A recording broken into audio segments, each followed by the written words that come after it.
Смотрите в этом выпуске репортаж об этапе Кубка Гран-при по аджилити, представление лучших спортсменов и исследование вопроса, насколько важен хвост для получения наилучших спортивных результатов. Весной и летом в нашей стране проходит самое большое число соревнований по аджилити.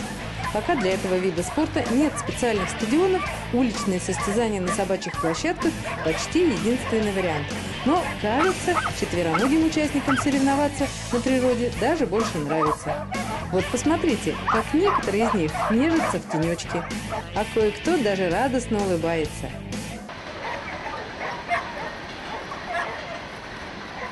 Да не буду с тобой говорить. Не буду с тобой говорить, да. Да, этому псу сегодня хозяйка не может уделить внимания, ей не до игрушек. Заслуженный тренер Российской Федерации Елена Дмитроченко проводит этап Кубка Гран-при. Она судья и организатор соревнований, в которых почти 150 забегов. Некоторые участники приехали в Москву из Вологды, Череповца и Питера, но скорее поучиться, чем побороться за первенство. Забегая вперед, скажем, что в основном лучшие результаты получили московские пары. Выступление участников в категории «Медиум» класс мастера комментирует Кирилл Олесковский.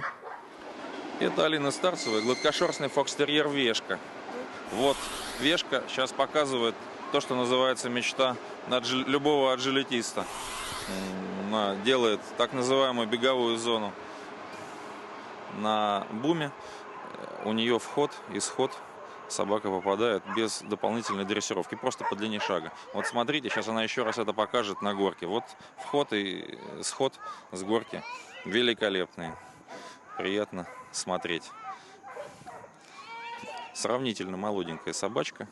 Ну так, Алина с ней очень хорошо выступает. Молодец, хорошая дрессировщица. Отлично. Это Галина Чагавадзе бежит. И метис Моника. Так, похожа она на французского бульдога, но тем не менее это метис. Очень опытный метис и спортсменка. Галина очень опытная спортсменка. Давным-давно они бегают и понимают друг друга, мне кажется, без слов. Не знаю, зачем Галина ей командует, не могу понять. Мне кажется, она и без слов ее понимает прекрасно.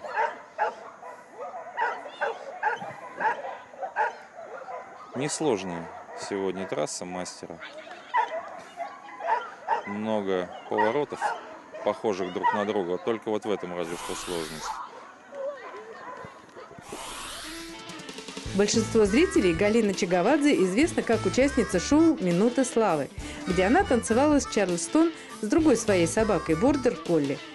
Здесь, на соревнованиях, о которых мы ведем репортаж, они с Ролли-Ройс выступали в классе мастер в категории Макси. Но вернемся к состязанию собак, чей рост в холке не превышает 43 сантиметра.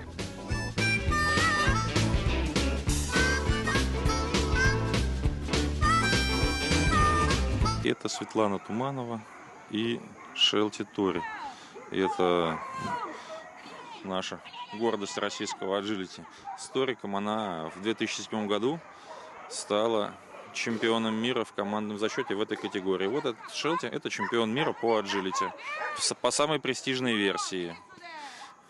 Вот это называется отказ от преодоления снаряда. Собака имела возможность преодолеть снаряд, ничто ей не мешало, но она по каким-то причинам преодолевать его отказалась. Такое бывает даже у самых опытных спортсменов. В этом нет ничего такого удивительного. Вот близок к финишу Торик. Хорошая собака.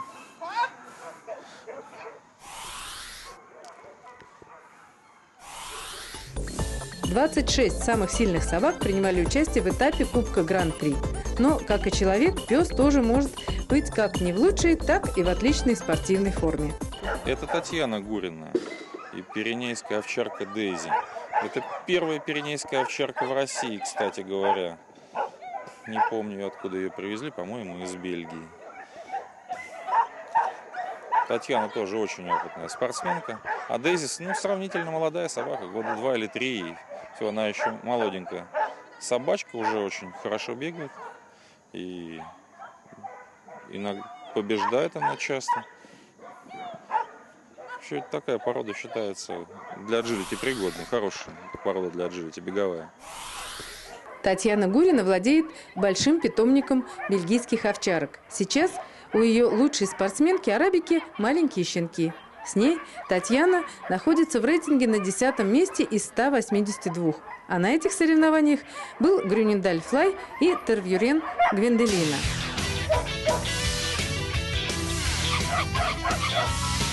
По стандарту у этой бельгийской овчарки должен быть длинный саблевидный хвост. Но, видимо, у собаки была травма, из-за которой она его лишилась. Не мешает ли этой спортсменке отсутствие хвоста? Спортсмен, слава богу, нет хвоста. А собаки, я считаю, что для них это несущественное значение. То есть, если собака сбалансированная и нормально себя ощущает, она прекрасно бегает и с хвостом, и без хвоста.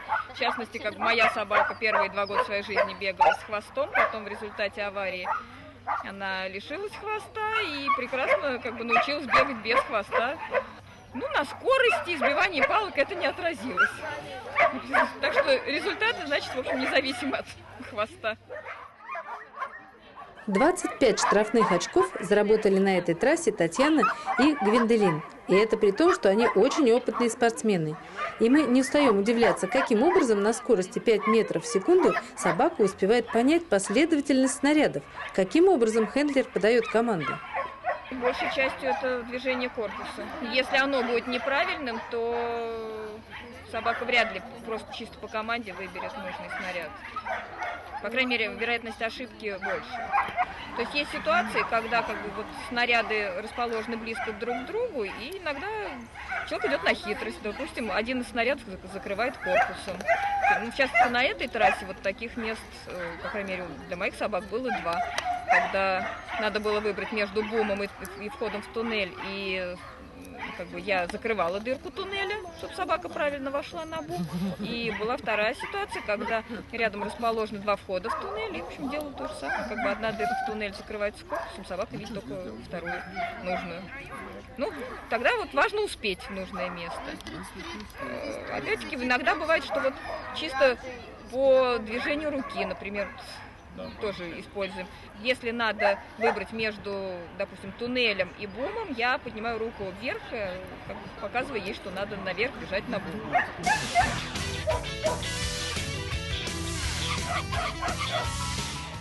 Мы продолжаем репортаж об этапе Кубка Гран-при по аджилити. На поле категория миди класс мастеров.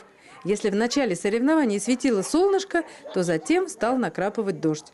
Кто-то спрятался под зонты, а другие надели ветровки и комбинезоны. Но накал спортивной борьбы от этого не стал меньше. Это Ольга Гушан со своим молодым гладкошерстным фокстерьером.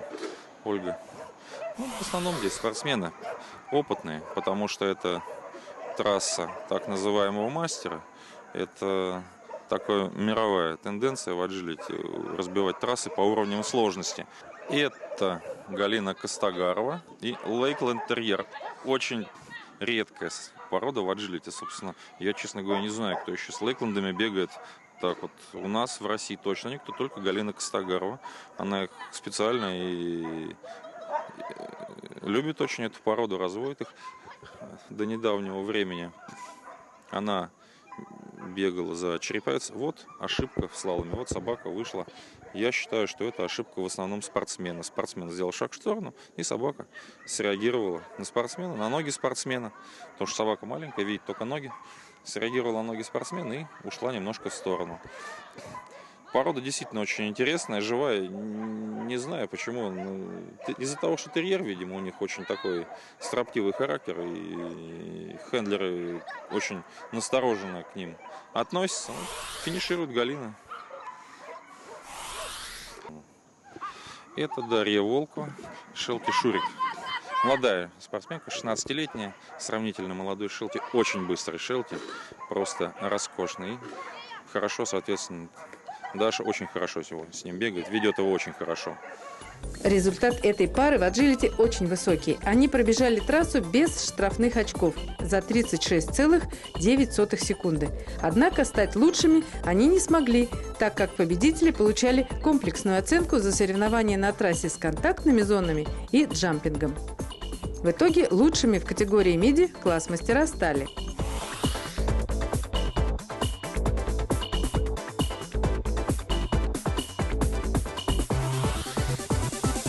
Трасса для мастеров категории «Макси» отличалась повышенной сложностью. Здесь соревновались 32 собаки. Хендлеров было, как обычно, меньше, так как один спортсмен, как правило, выступает с несколькими собаками. Второе место здесь завоевала Ирина Христи с бордер-колли Вилли. Эта спортсменка занимается аджилити уже 10 лет. Старшие бордеры Викинг и Вилли у меня вице-чемпионы России, это самые большие, пожалуй, заслуги. А так, неоднократные, да, призеры, победители разных соревнований. Но это все стоит в шкафу большим толстым слоем в 4 ряда. Муж это называет кастрюльки. Медальки там подшиваю регулярно. Ну, особо не считаем. Ну, а малыш пока еще только начал выступать. Призовых мест еще пока нет. Ну, основные ошибки, которые у меня с щенком были вот на этой трассе, он выскочил из слалома, это был отказ. Но на самом деле так далеко от слалома я с этой собакой только на тренировках работаю. Понятное дело, что он немножко растерялся и выскочил. Это была ожидаемая ошибка. И он промахнулся, немножко не понял, убежал в туннель. Дело в том, что выпрыг с барьера там был очень короткий, то есть собака автоматически попадает в туннель. Конечно, он маленький, он не успел среагировать на команду, его просто засосало в эту дырку. Совершенно нормальная ошибка. На трассе Елена Шишакина с бордер-колли Эбони, привезенной из Голландии. Кличку дали собаке в соответствии с очень темным окрасом. Специалисты очень высоко оценивают потенциал этой четвероногой спортсменки, однако здесь, на этих соревнованиях, она выступила неудачно. Но Эбони еще очень молода, так как расцвет спортивной карьеры у собак в аджилити наступает к 5 годам. Их и к соревнованиям по правилам допускают не ранее 1,5 лет. Итоговая таблица победителей мастеров в категории «Макси» выглядит так.